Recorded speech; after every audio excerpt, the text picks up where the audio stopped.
Hello everyone, welcome to this new live session with H&N International. Today we have a special roundtable format. I'm Juliana Armijo, Key Account Manager for South America. Today we're excited to share an exclusive interview with Dr. Roselina Angel, where she explains the key aspects of layered nutrition.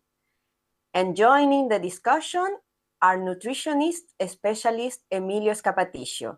Hi, Emilio. Great to have you here. How are you? Good morning, Juliana. Good morning or good afternoon, all audience. It's a pleasure to be here today, hearing and discuss Roselina, that is a mentor in animal nutrition. Great. If you have questions, please share them in the LinkedIn comments, and Emilio will answer them live at the end of the interview. And just in case LinkedIn gave us trouble, you can watch the backup stream on our YouTube channel. We will post the link in the comments. Dr. Roselina hardly needs an introduction, so let's get started. Well, let's begin with a question we love to ask. It's a fun way to break the ice and get to know the person behind the professional. What's your favorite recipe with eggs? I like my eggs like we eat them in Colombia a lot, which is fried egg, but you fry it on hogao. Hogao is a sauce actually that you make only with tomato, sometimes with onion, but it's you slowly remove the water, so you have an intense tomato taste. And we put the egg on top and cover it, and you have a fried egg on hogao. I love it. Emilio, what about you? What's your favorite egg recipe? Good question. Until yesterday, my best recipe was carbonara. However, yesterday in the night, I prepared a new recipe with together and together my daughter, and we prepared a new recipe that we call it the eggs in the cloth. A very good recipe. And you? I like eggs, struggle eggs, but it's not special. And is there one that really caught your attention during your travels around the world?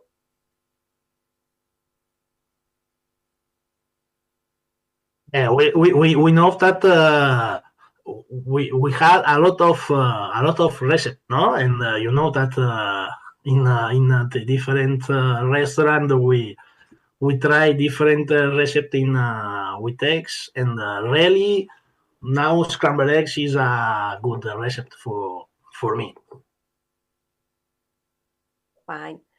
And to everyone watching, which eggs recipe do you love most? Let us know in the comments. Well, let's move on to our first technical question.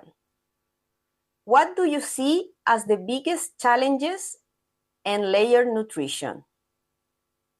It's variable because there seems to be 3 or 4 issues that always come up. But it depends on the age of the hens that you have in the houses you're visiting. Huge interest in shell quality in older hens and productivity in older hens. That seems to be a question that you find. But when you visit the houses, the thing I see the most is unequal mixing of limestone and hens picking. Limestone in the afternoon, for example, the hens at the beginning of the line will pick it, and you don't find a lot of limestone at the end. So very uneven delivery of a super important nutrient in the afternoon, for example. The other concern is quality of excreta, and more in cages than in floor pens, because I visit more countries that still have cage systems. So the quality of the amount of water in the excreta and the handling of that water and dirty eggs, those two seem to be the, for me when I visit, those are the biggest problems that I see. Emilio, what is your opinion on this? Yes, and about, well, I fully agree with Roselina, of course, and about, from my point of view, a special mention is about the shell quality. We know that genetic selection in during the last decades, improving a lot of the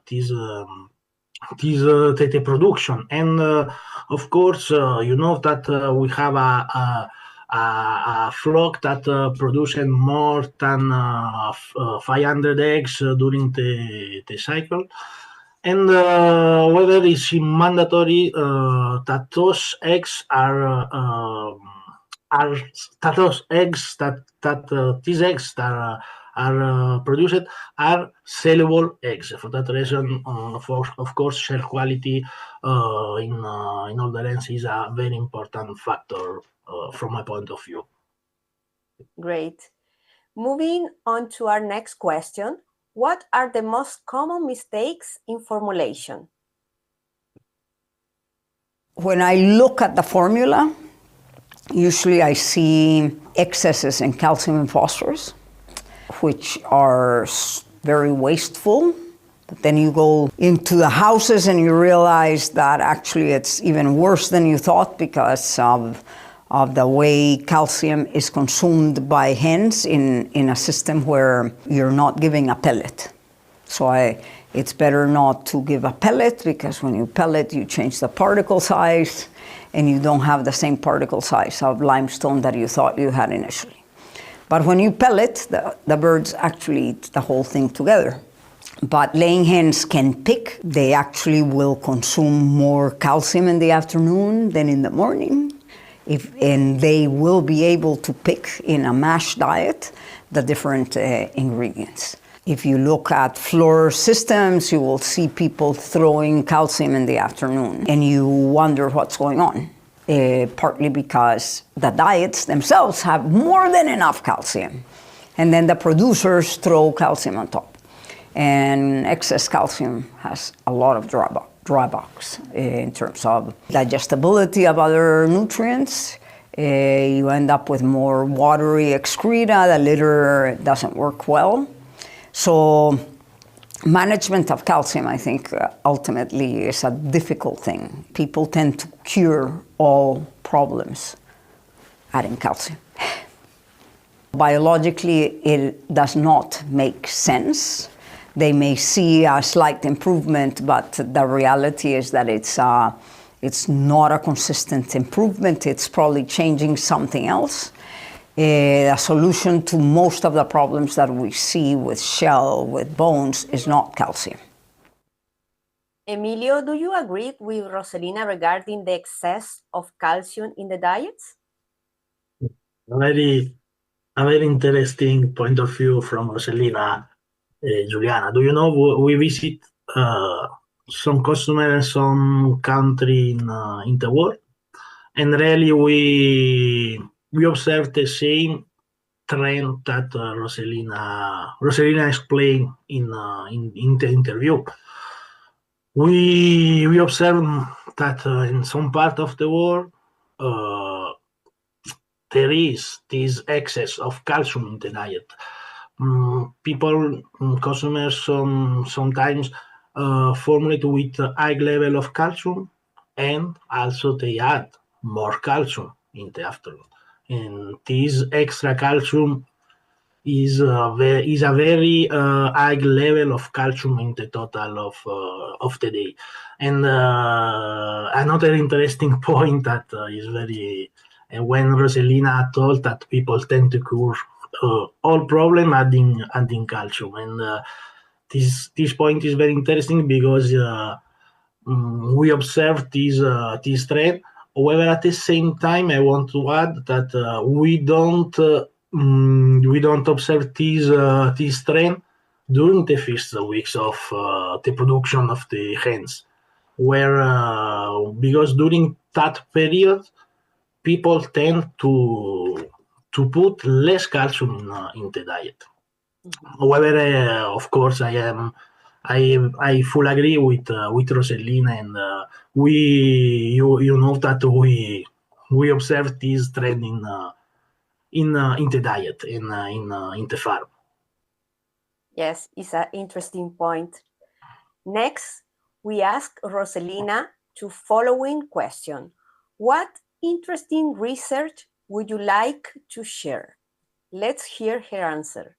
We have been working for 4 years trying to develop a methodology to do digestible calcium in laying hens, and it's not simple because a hen goes in 24 hours from low calcium digestibility when they're forming bones, they don't need a lot of calcium, to shell deposition where all they need is calcium, having a high digestibility. So you have two very distinct times in the day.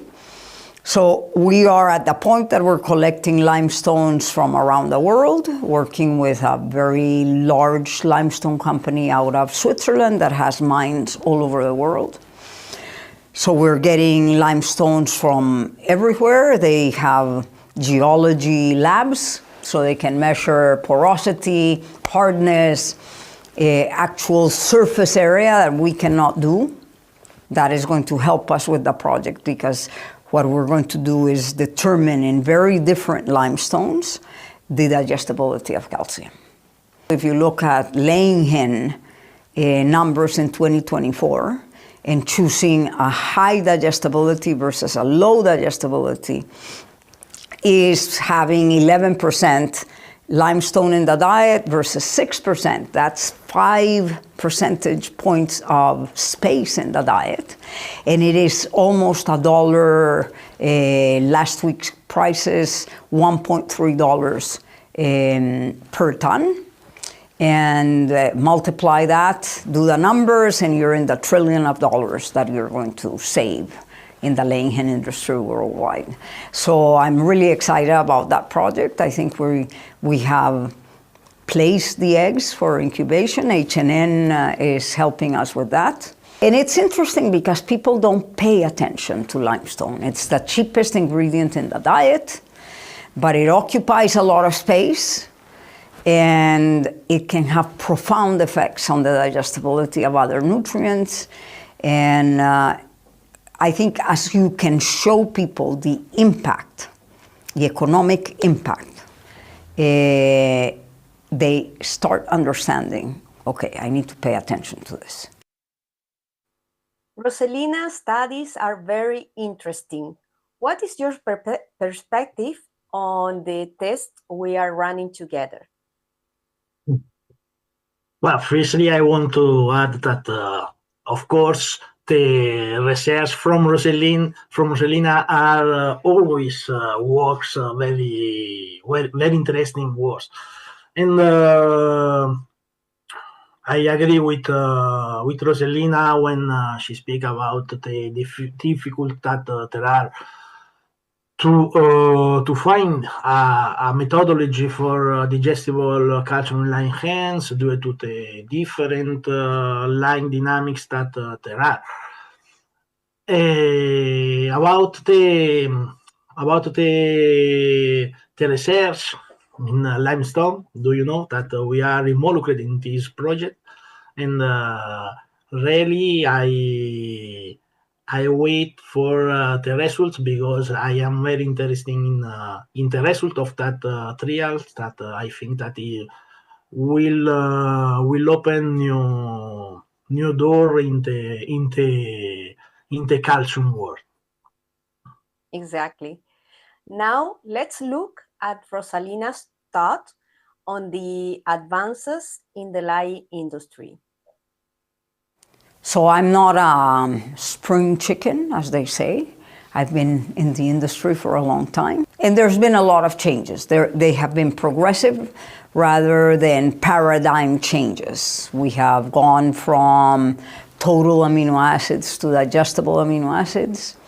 We have learned to use phytases in my working lifetime, and it has made a huge impact on the use of phosphorus, both in broiler and laying hen diets. The use of enzymes to improve digestibility rather than change ingredients, having enzymes that aid the digestive system so that we have better use of the diet that we give to the animal for productive purposes. I think paradigm changes a little bit in the laying hen industry.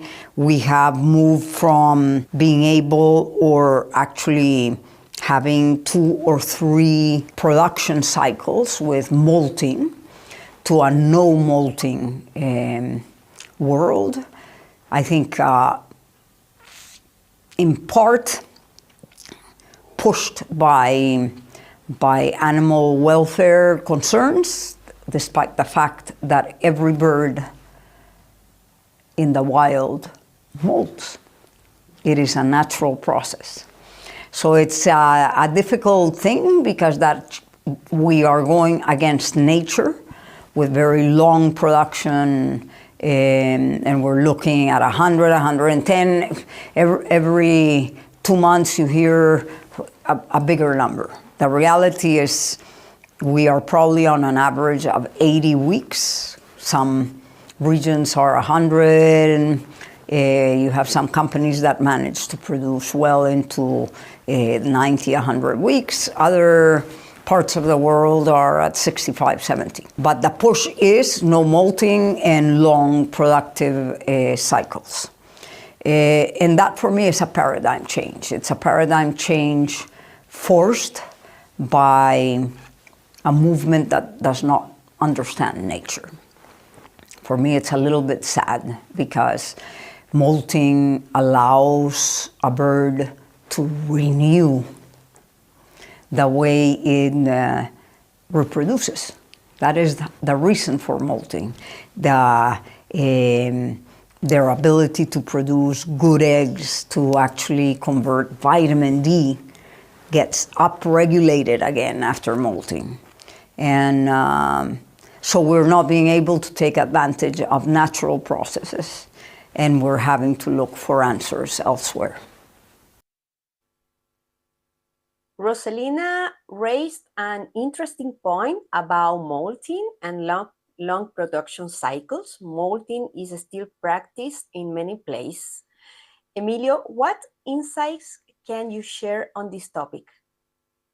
Good point from Roselina. Really, I fully agree with the exposition from Roselina, because nowadays the genetic improvement, as we speak before, are very incredible. In the last decade, we have hens that produce more and more. And with this improvement from the genetic part, I think that the molting is a manager in the farm that is not necessary nowadays.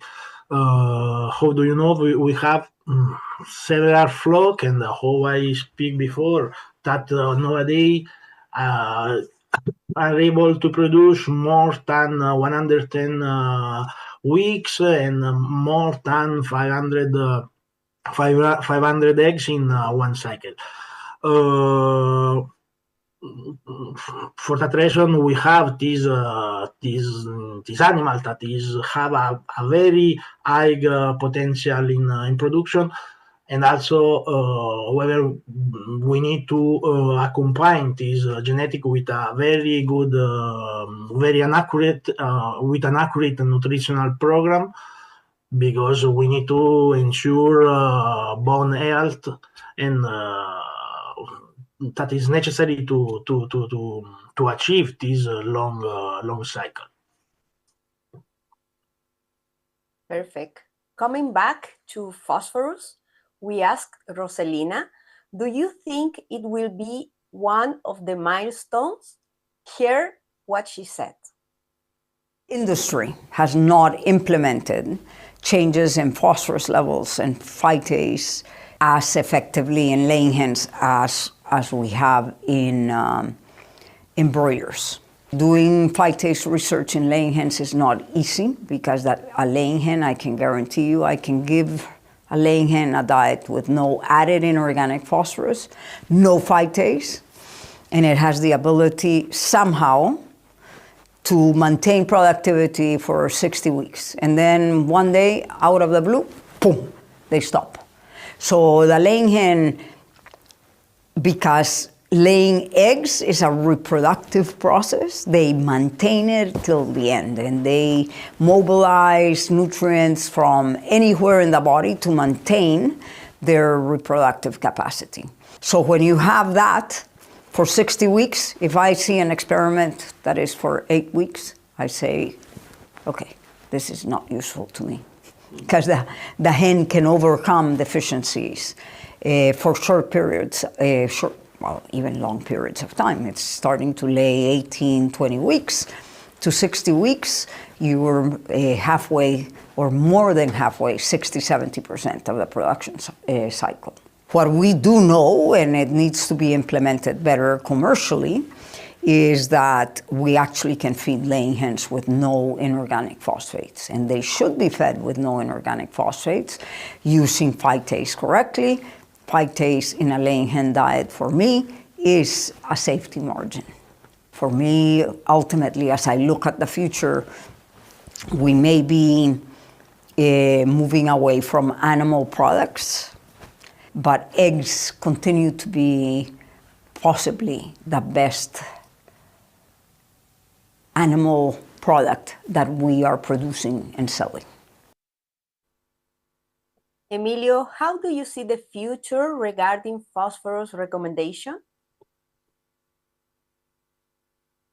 I think that she's right, because I think that the requirements of the hens in regarding the phosphorus nowadays are below the recommendation that we can meet in several tables and several institutes. There are some studies nowadays that start to speak about this level of phosphorus, and the level of phosphorus recommended in the last trial are very low. Are lower than this recommendation that we follow in our nutrition. For that reason, I think that Roselina, she is right. And I want to add only one thing, because I think that is very interesting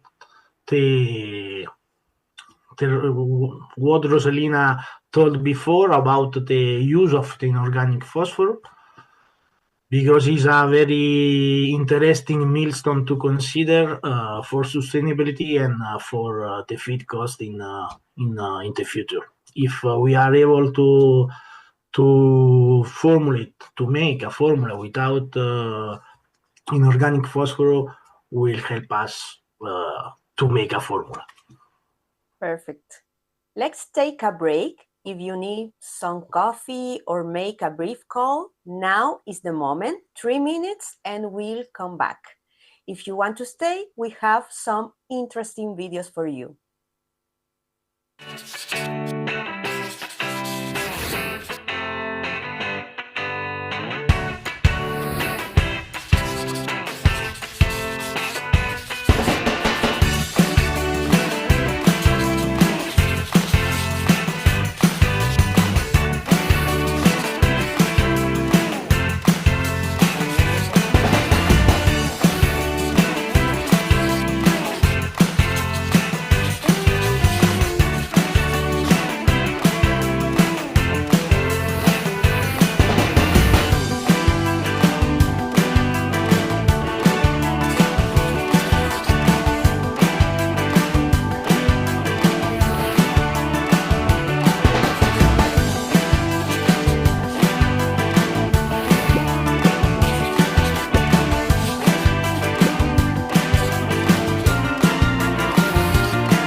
To the audience, remember sending your questions in the comments here on LinkedIn.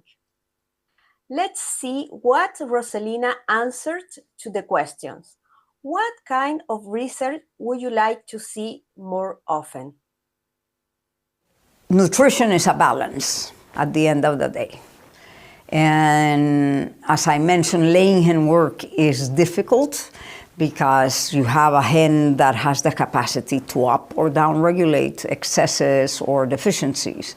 It actually is an amazing animal in terms of what it can do. So a lot of the work that we do needs to be relatively long to really understand the impact of microminerals on nutrient content in the egg, shell quality, bone quality, calcium, phosphorus. I am completely convinced, and hopefully within the next 2 or 3 years we will see some publications on this, that we feed too much calcium and that we don't pay attention to the quality of the calcium. And we don't pay attention to the particle size of that limestone. Amino acids are a big deal because they are costly. It's the protein that we feed. There's a lot you can do. I know H&N because I've been working with Savi, and he keeps me in the loop of experiments on egg size and modifying amino acids or protein levels. In reality, it's amino acid levels and changing egg size depending on the market or where you are in the world. We have less knowledge of energy protein ratios, but energy is a difficult area because we use book values for energy or equations developed for broilers in laying hens. For corn, you get a different corn with more protein, less starch or something like that. You put it into a formula that was actually developed and semi-validated for broilers, and you use it for laying hens. Are you really getting that energy or more or less? So energy is possibly right now the least researched area in laying hens. Emilio, do you agree with Roselina's point about the need for more research? Yes, Juliana, I agree with Roselina, and of course, I agree about the concept that she told regarding the energy and the difficult that we have to understand well the really energy and the really requirement of the energy, because we use it metabolism energy for calculating the requirement of the hens. We know that this system present some limits, and at the same time now we have alternative system like the net energy that theoretically are more accurate are a more accurate approach to diet formulation, but the system need always to accurate calculate of the metabolism energy. For that reason, is a little difficult to solve that problem. However, we need, of course, more and more study about the energy. I agree. Here is Roselina's perspective on the question, how can nutrition help keep the liver healthy? So that is one of the biggest problems, is fatty liver. I think it changes depending on the country and the year. So you will go to visit a company and they have 50, 55-week-old birds dying of fatty liver. And you actually can look at hens in a house and say, okay, within the next week, you're going to be losing 20%. And it's going to be fatty liver. We don't have all the answers. The amount of starch in the diet has a huge impact on fatty liver. You're actually demanding of a hen to lay an egg. Think about the yolk and the amount of fat in that yolk. So if you're feeding a minimum not a minimum, not a low level of fat, but you maintain a 2% good quality fat. It doesn't need to go through complete metabolism. It will go almost straight into that yolk. Starch has to be metabolized, and you end up with more problems at the liver level. So I think we have some answers.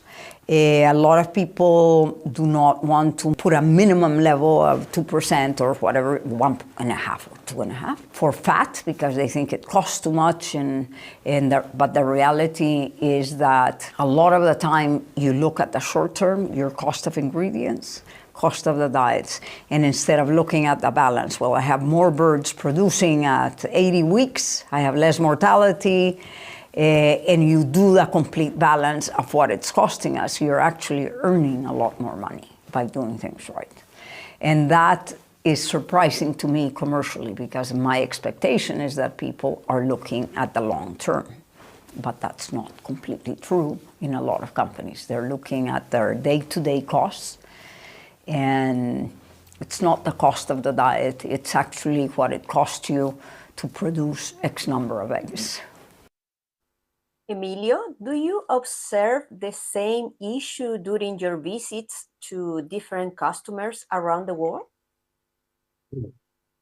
Yes, of course. Julia, do you know, we visit together some customers, and really we observe the same trends. Some customers, some country don't use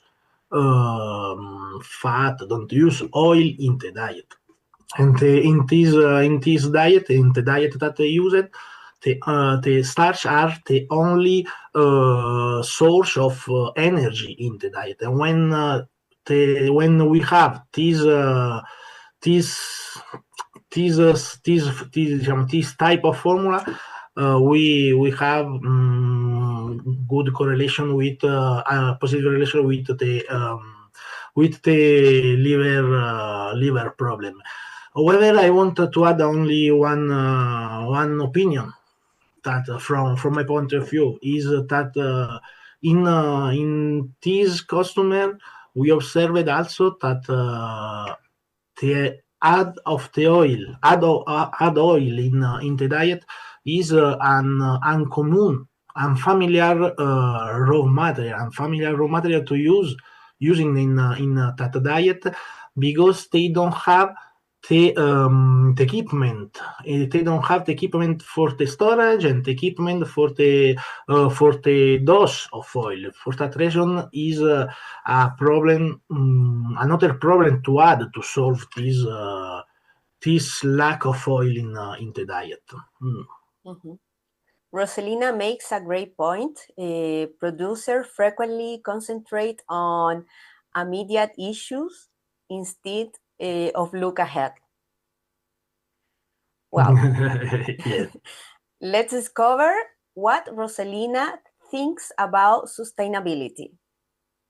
It depends how you look at sustainability. I'm not a big lover of the European system of sustainability. I look more at the efficiency of an animal to produce what we need. We need as complete a package nutritionally as humans. The most complete package that we have today is an egg, because we get everything from an egg that we need. And the hen does it super efficiently. Genetic improvements in laying hens have been much more rapid than in broilers, yet we believe that broilers have improved incredibly. Well, laying hens have done, the geneticists have done a much better job of giving us more eggs every year in a hen that manages to live well if we know how to feed her and manage her. So I think from a sustainability standpoint, you cannot beat a laying hen. From my perspective, because it's nutrients in, nutrients out that I can sell as food for humans. The efficiency of those conversions in laying hens are much better than we see for meat in broilers, for example. So I think sustainable-wise, I can produce a lot more eggs with the same amount of feed today than I could 20 years ago. I think we have a lot more room for improvement in laying hens. Now, I can play the games, no soybean diets, don't bring diets from soybeans from Brazil. I think I dislike the subject, in part because it's very political. No GMOs. Well, we've been eating GMO tomatoes, not in Spain necessarily, but everywhere in the world since the 1950s. They are genetically modified, and we've never had a problem. Everybody eats them and they don't even pay attention to it.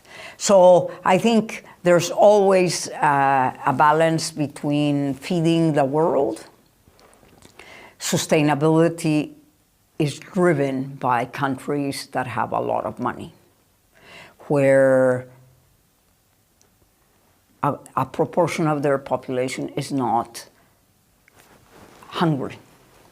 Coming from where I come from Latin America, where we still have a good proportion of our population that barely gets enough nutrients, your goal ultimately is, how can I feed people?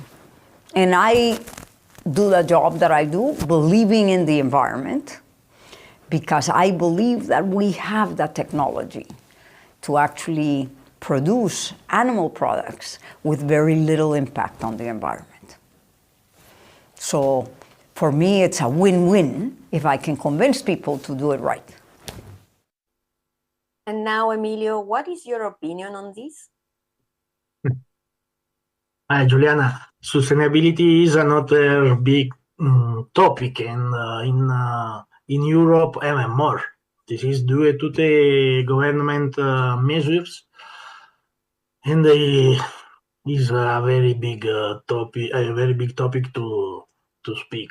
I want to underscore, to focus in two sentences told by Roselina. The first sentence that they speak about the possibility to produce with a little impact on the environment. And of course, we work in the sector. We produce it.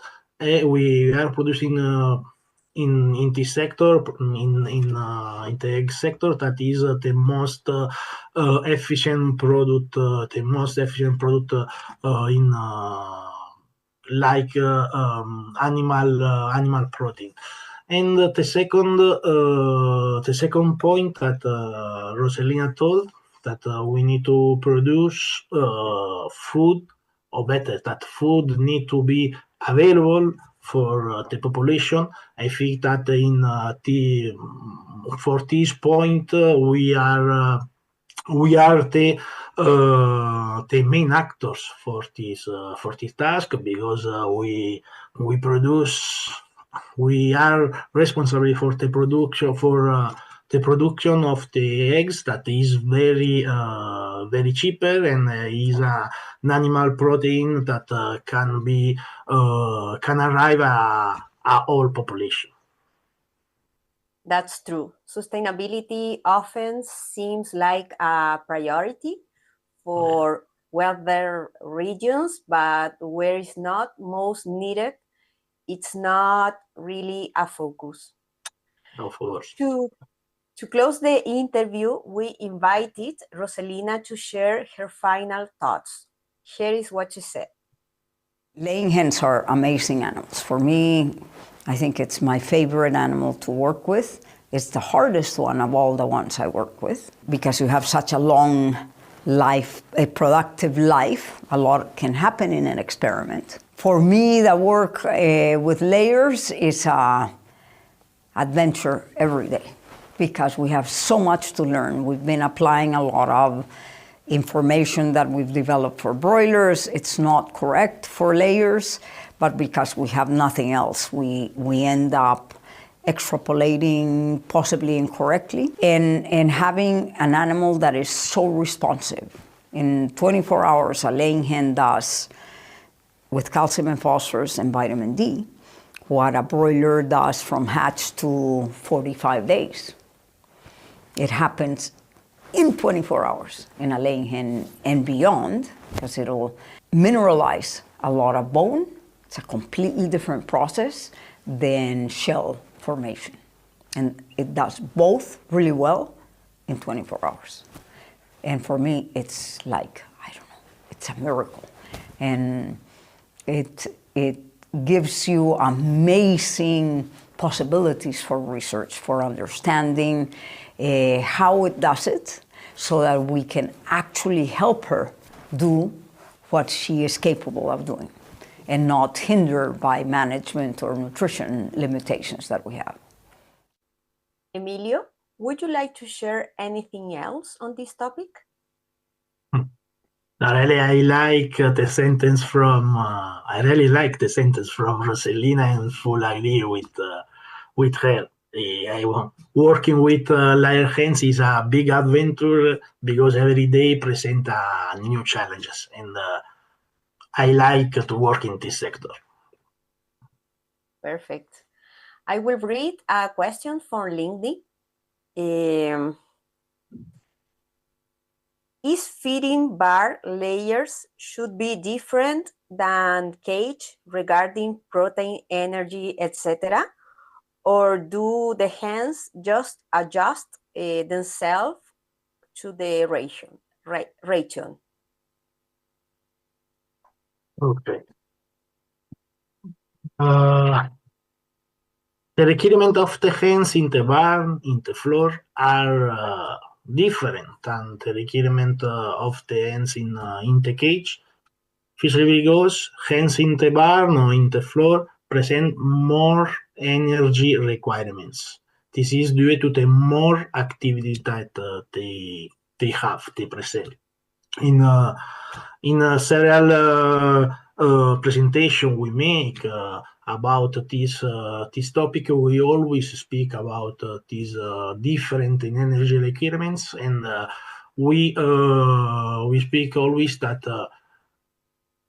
when we make a formula for hens in barn, for hens in floor, we need to add to take into account these more energy requirements that more or less we estimated to be 8% of the energy of the maintenance of the hens.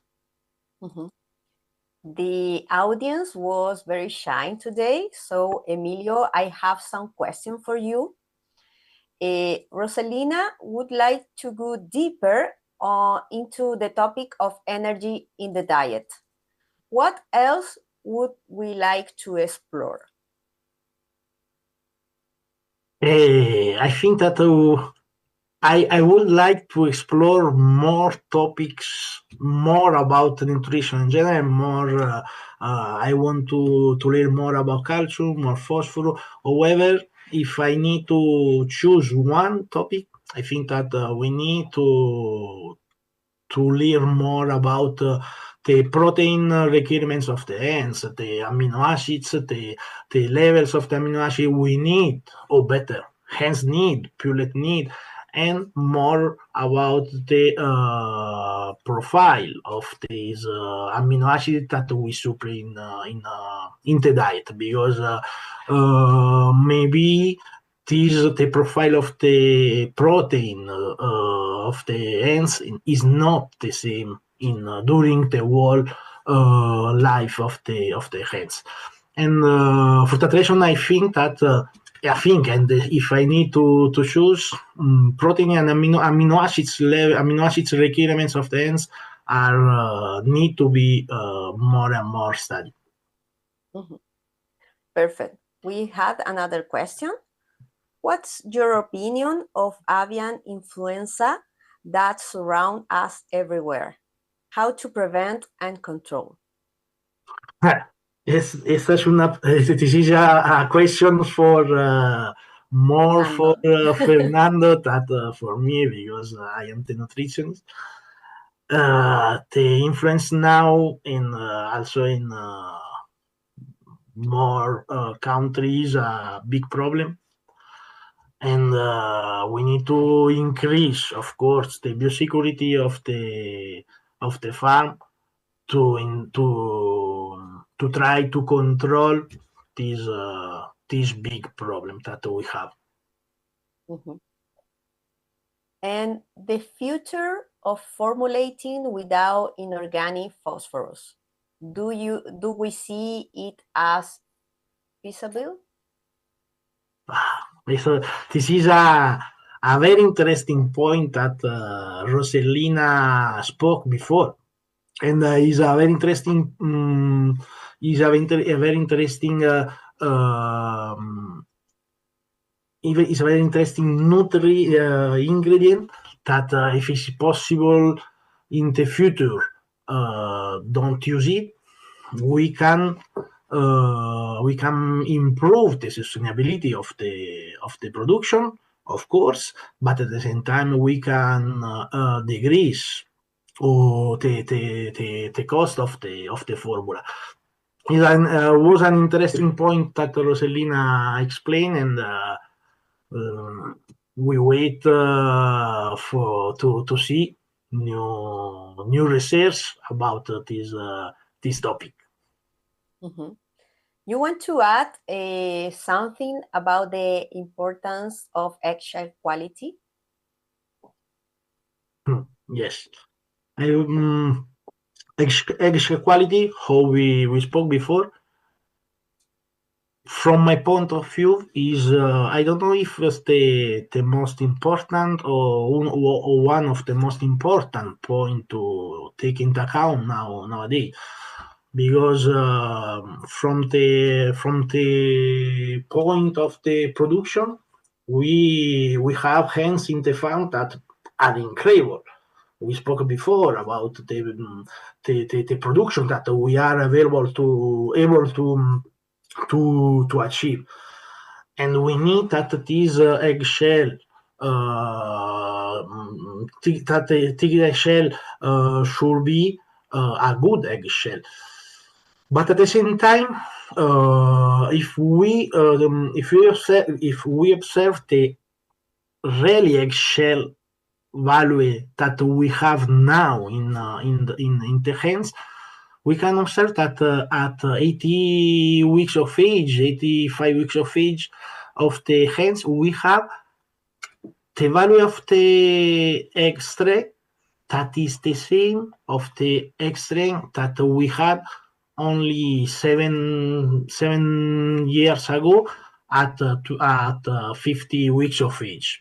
In other way, we have hens at 80 weeks of age that presented a very good shell strength producing. Yeah, totally agree. We want to thank to Dr. Roselina Angel for sharing so much high quality time with us. And thank you so much, Emilio, for sharing your expertise and for your time. Thank you, Juliana. Thank you very much, all audience. We have a last question. Okay. Let me read. How to control fatty liver in caged birds? Fatty liver. There are different forms to control fatty liver. From you need to control in with the level of fat, how we spoke before, or also we need to control in hence in interering, because sometimes we have this problem, but it's due to the bad composition of the pullet during the rearing phase. From nutritional point, we need to decrease this supply of the energy by carbohydrate, and uses some fat and fat of the good quality. Mm-hmm. Perfect. We have another question.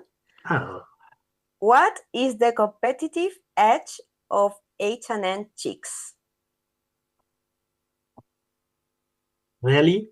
I think we don't have competitive, no? We have a very good hands and with a very high production and with a very good parameter in quality and production that Perfect. Again, we want to thank Dr. Roselina Angel for sharing so much high quality time with us. And thank you so much, Emilio, for sharing your expertise and for your time. And big thanks to everyone who joined us and sent your questions. We will come back with another live session. Stay tuned and have a great day. Thank you, Juliana. Bye-bye.